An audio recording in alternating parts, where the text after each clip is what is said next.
Coming to you straight from the Rio Grande and beyond. Broadcasting to the four corners of the globe. So grab your seat, your coffee, or your sundowner. Okay, everybody, here we go. On point, as always. This is Gloves Off. Gloves Off. Our community needs Henry Cuellar. He kept our businesses open during the pandemic and reduced taxes. We received millions of dollars to protect our families and borders. He wrote the program that guaranteed health care for millions of Texas children. Because of him, I have the opportunity to study at Laredo College. Henry helps us with prescriptions and Social Security benefits. If we lose him in Congress, we lose everything. I'm Henry Cuellar, and I'm going to continue fighting for you and your family, and I approve this message. Back at you in Gloves Off, and today I have a great guest and a dear friend. He's a trustee for UISD, attorney Javier Montemayor. How are we doing, Brad? Good. Doing good? Well, good morning. How you doing? Good, just here. And, we want to touch base on some issues that are going on with UISD as well as you know. Yeah. But before we get started, I want to thank you for standing up, and it showed a lot. It showed a lot, because you were elected to do a job, and you were the only one that was there on this topic that was here this past week. And it's a shame because the other folks, they ran from that, and it should be that way. If you don't want to do your job, do us a favor, just resign. You know what I'm saying? If you know that. Yeah. Well, we've had some conversations at United recently, and it's going to continue. We're in a transition right now, and there's some interesting topics that the public needs to be aware of, and perhaps get more involved in the process. And I understand. Yeah, this one's a good one. This one was, a lot of people think about everything that's going on with, the sexual orientation, the telling little kids that they can be little boys, they can be girls, and vice versa in other states. So people are afraid of what's going on. They're concerned, and what do you think of those issues that are in those states like California and New Jersey? Are they here in Texas? Are they here right now? They're everywhere. The issues are everywhere. Are they present in UISD? In UISD, yeah, we've had to tackle some issues with parents demanding accommodations for children who identify with the other sex, transgender, if you will, LGBT. We've had to tackle those issues.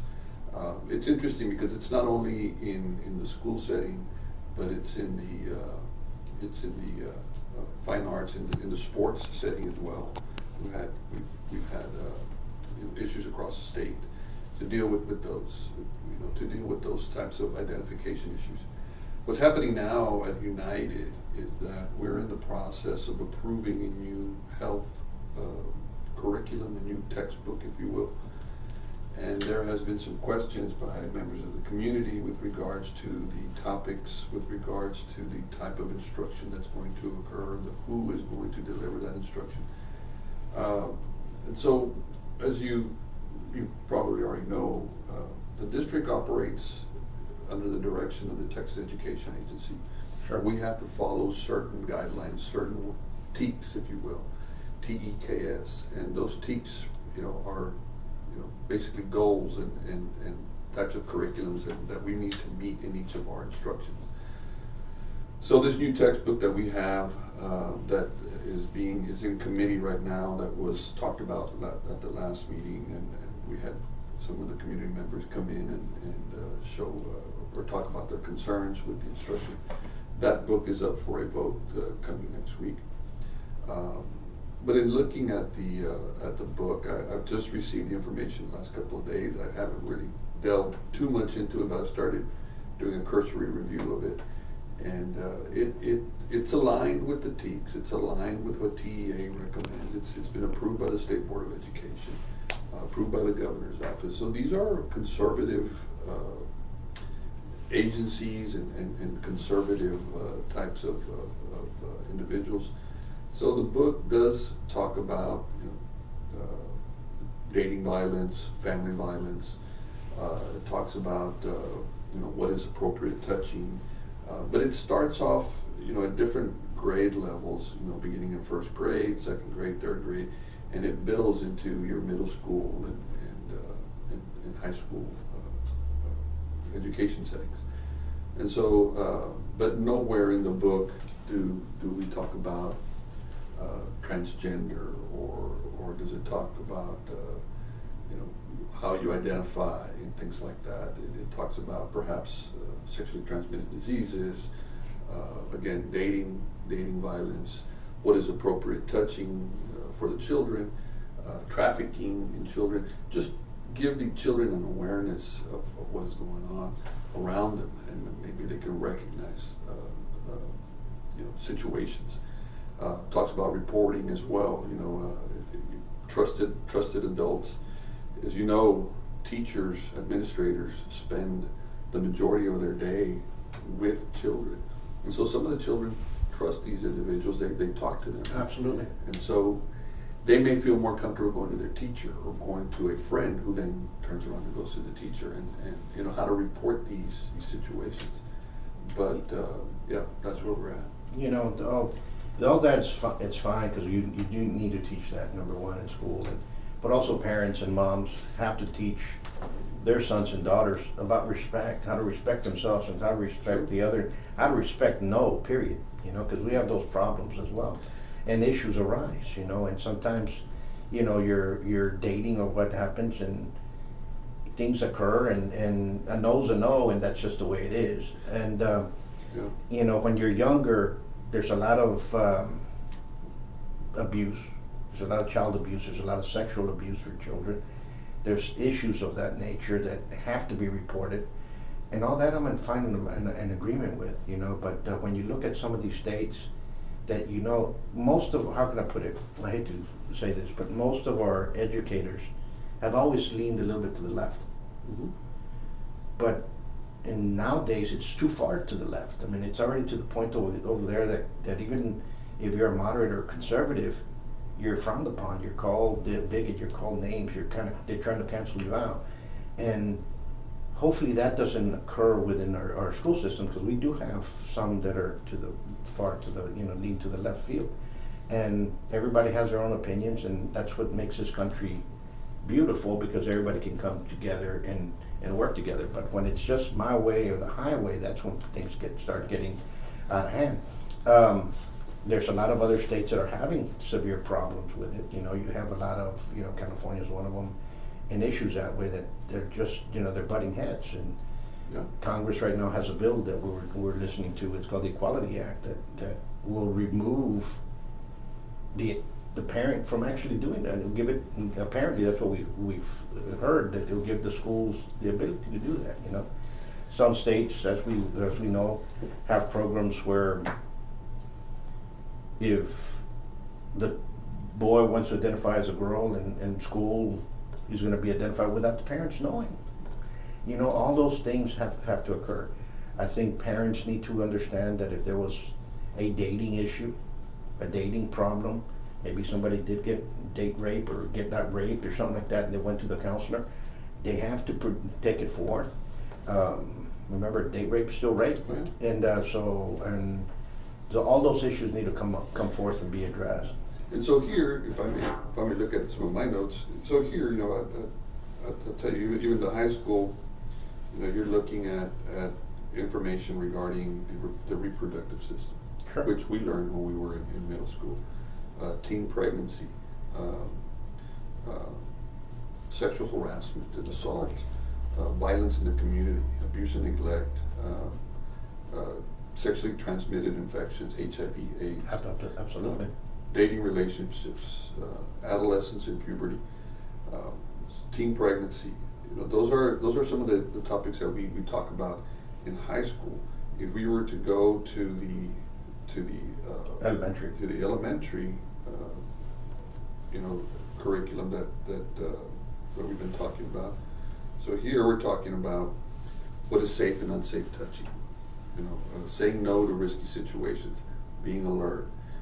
Your feelings, your emotions, setting personal boundaries, and these are first grade, second grade, fourth grade, fifth grade. You start talking about puberty, the reproductive system. Again, identity protection, dangers of guns and other weapons, human trafficking, because we have a major issue with human trafficking. So those are some of the things that we are looking at and introducing in this new textbook. Certainly, I'm a big proponent of, I was raised in a different time, and education begins at home. Absolutely. The parents have that control, and they're going to continue to have that control over what their children learn, but it begins at home. Now, in our system today, even through the state, parents have the ability to execute waivers, and if they prefer that their child is not involved in that lesson, or they have an issue with whatever lesson they're going to be sitting in, then they can have their child, have another activity, go to another class and do something else. But the control still remains with the parents. Our goal at the district is to deliver effective education to all children. Absolutely. And we do have situations where we have some that are identify as transgender, sure, identify as another sex, maybe gay, maybe homosexual.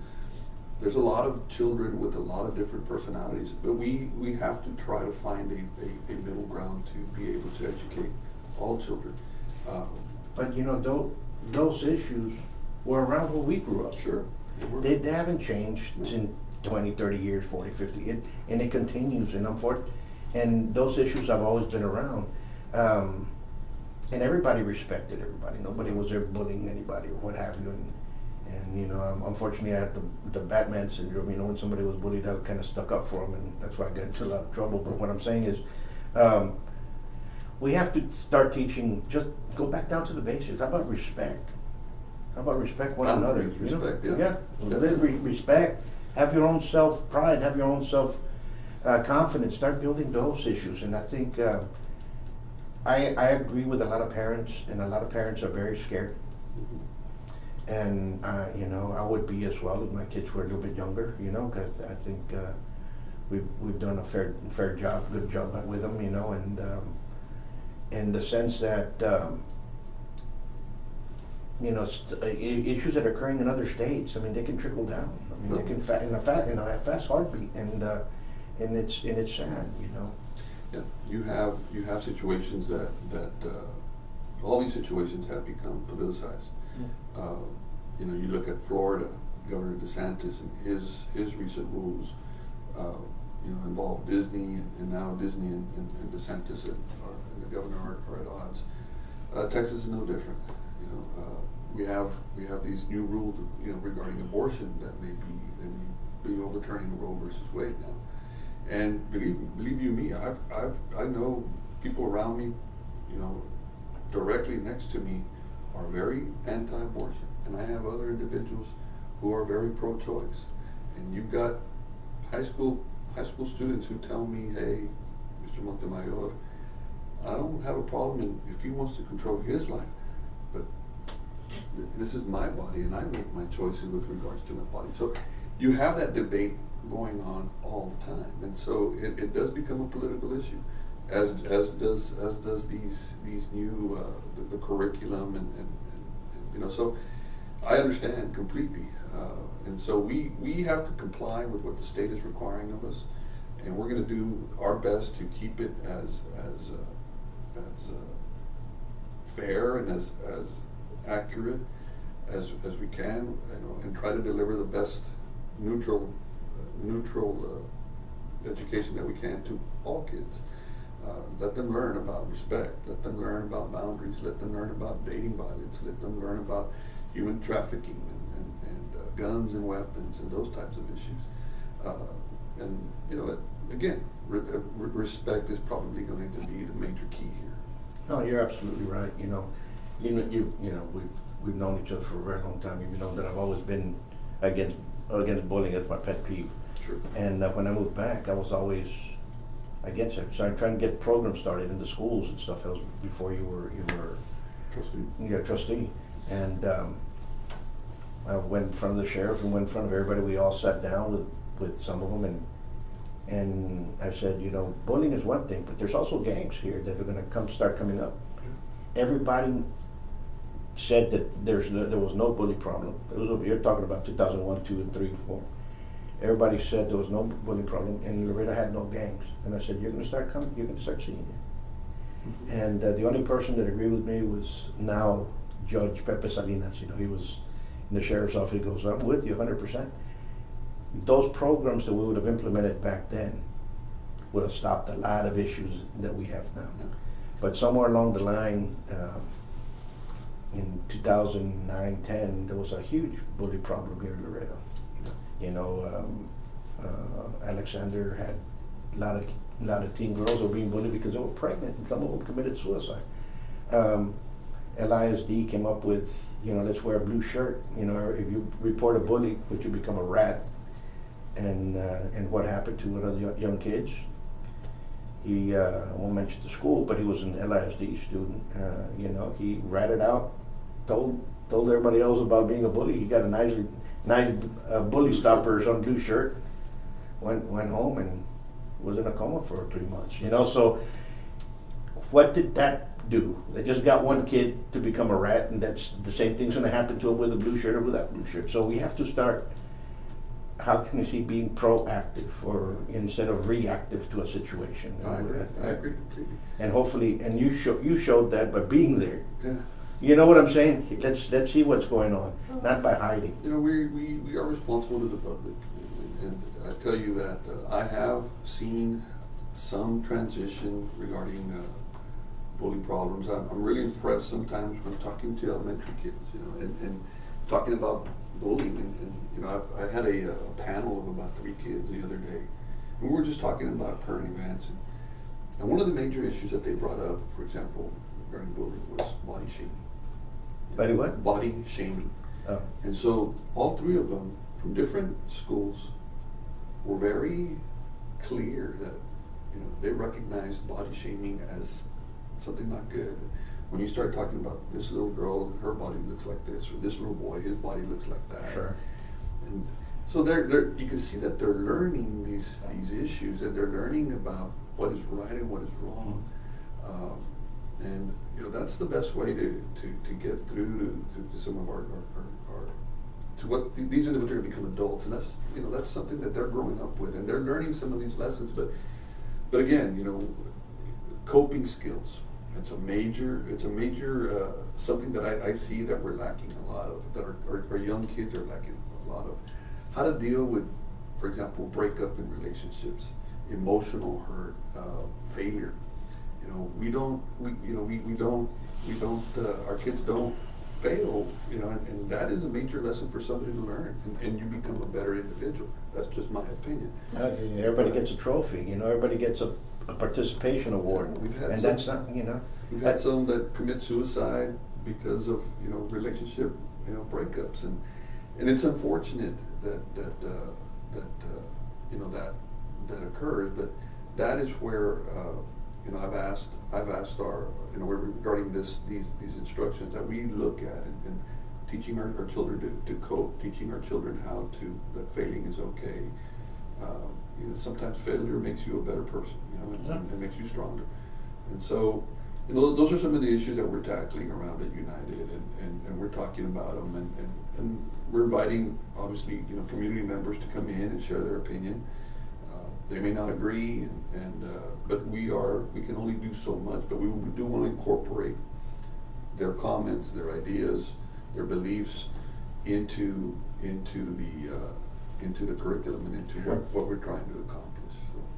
You know, and when the community stands up, they're saying something. You know, they're the ones that elected you all, so, and you have to listen to that. Oh, definitely. You know, and to me that was the most. When I saw you up there by yourself, I was like. You know, I'm like, really? Yeah, you know, but I mean, I look at it in a good point with you, and to them, I was like, well, you know, it is what it is. You know, you have to make the time, you have to make the effort. People want answers to their questions, and that's what I was elected to do. I'm there to serve my constituents. I represent not only my district, but the entire United. And I'll help, whether it's somebody from North Laredo or South Laredo, or anybody's got issues with United. I'm there to serve. You've always been there, Javi. So, And that's something that I can say this. You've always been there when there's issues, and we've talked with some other issues before, and we've been there and talking about issues that were happening with other kids. We brought it forth and all kinds of stuff, and that was just the way it is. Sometimes I can help, and sometimes At least brings a dialogue forth that there is a problem, and then that problem is taken to the other person. And that's key. A lot of times, the trustees, the administrators, the principals, the teachers, we're all focused on certain things, and we may not be seeing things that are going around us. And it takes people like yourself, like the community members, to show us and tell us and identify those issues, so we can pay attention. Because it's not that we're ignoring it; it's just sometimes we just don't know. Or I run a law practice now for 25 years, and I get bogged down in that. And so unless you tell me this is what's going on, sometimes I learn about it through Facebook. Like this issue, I learned about it through Facebook. I saw it on the Facebook page and on my feed, and so I started to look at it. It's like, okay, what's going on here? And that's how I was able to start working on this issue. But yeah, we're all human, and we're all there to help. And so, but that's the way it should be. Everybody, you're there. The faith, and I'll say this towards public officials, the faith the community has when they elect somebody has to continue while that person is in term. Once they lose faith in one person, and right now a lot of elected officials have lost faith, and the faith in them is not there anymore. And once you start losing that, or losing the community, it's difficult. Yeah. If that's what the person wants to be. Yeah. Maybe they're going through some issues as well. But I remember a conversation I had with my brother Mark, who's the county attorney. We had a conversation at the very onset of his tenure as county attorney, and he tells me, he says, Javier, I've got to make a decision. I've got this certain group wanting this. I've got this other certain group wanting something else. And I'm trying to figure out a way to work with both sides. What do you think? I said, well, there's always the right thing. You've got to make the decision and do the right thing. And so that conversation that we had, I've carried that with me. Sometimes people want certain things, other people want certain things, but there's the right thing. We have to do the right thing. Absolutely. What's in the best interest of United? What's in the best interest of the Absolutely. city? What's in the best interest of the county? Not what I want, what I don't want. And so at the end of the day, I sleep well at night, because I think I've made certain decisions, whether people like them or not, but they were what I consider was the best thing for United at the end of the day. And politics aside, that's it works out. Well, number one, I want to thank you for doing what you're doing. Yes, sir. And I heard that you're not going to be running anymore. I've served almost 12 years now. I committed to running. I had a vested interest when my daughter was in United, and in United ISD. She went through the elementary school, went through the middle school, and she is now going to graduate this year, God willing. So my focus is going to be now changed to her going to university, or going on to college, making sure she's got the tools that she needs to succeed there. And so, there's a lot of important business at United, and so, but for me, I think 3 terms is sufficient. I walk out with my head held high, and we've accomplished a lot. We've built schools, we've invested in academics, we've invested in technology. We have moved United forward. I'm really confident with that. Are we perfect right now? Well, I think now we're going through a transition, but United will, God willing, get back to the academic success that we've been used to.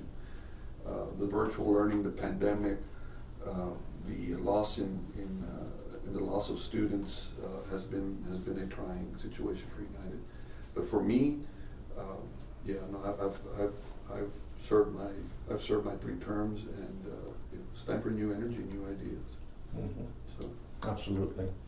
Well, folks, if you have any questions, you can rest assured you can call me. Right? Definitely, sir. We're and here, sir. And even after, I'll be here. You guys stay safe, be safe, and we'll see you soon. Have a good weekend.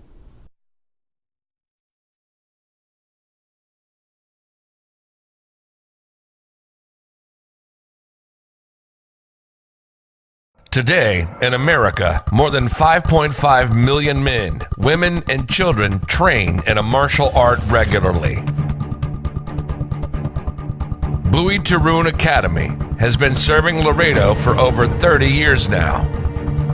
Our adult classes are geared for producing the best in you, teaching you street-ready techniques. With the arts of Savate and Kenpo, you'll learn the traditions of these sciences of combat, as passed down professor to student. Hello, my name is Jaime Garcia. I started Savate when I was 17 or 18. I'd like to say it was because I was in search of knowledge, but truth be told, I joined Savate because I got my ass kicked in a bar. My mouth was writing checks, my ass couldn't cash, so I figured I should learn how to fight. I was looking through the paper, trying to find someone that I could really learn something from, and I came across Buitrón's school. Even though it was on the other side of town for me, I wanted to go someplace where I wasn't going to be wasting my time. So I came by. He was nice enough to take me on as a student, and I started learning. I went all the way up until I think it was white glove, pretty consistently. As a matter of fact, I think I even failed one glove because one year I wasn't prepared enough. I believe it was my green glove. So I had to take my green glove twice, but definitely didn't stop me from coming back because that was definitely my fault. But I kept coming back year after year, and I loved it. I had to stop when I was about 25, 26. I had to go to school, I had to go off to college, but I never forgot what I learned here, and I promised myself I would always come back. I just had to get some life stuff done. So I went to school. So that definitely not only gave me the confidence to do so many other things in my life, but it also got me out of a lot of trouble that I admittedly got myself into. But definitely one of the most important things I ever learned in my life was how to fight. I finally came back. Even though I live in Austin, which is a good 3.5 hours away, I still make the time to come every month to come and learn because it's one of the best decisions I ever made in my life, one of the best things I ever did. And I believe it gives a person something that the society is very much missing these days, which is a discipline and a drive to go forward, drive to keep doing what you're doing. And I believe in it so much, I'm just waiting for my kids to get old enough to hopefully start doing it themselves. And yeah, best thing I ever did in my life, and I wouldn't change it. Come train at the best kept secret of Laredo. Give us a call for your free evaluation at 956-401-4868 or check out our website at savate.biz. Follow us on YouTube and Facebook.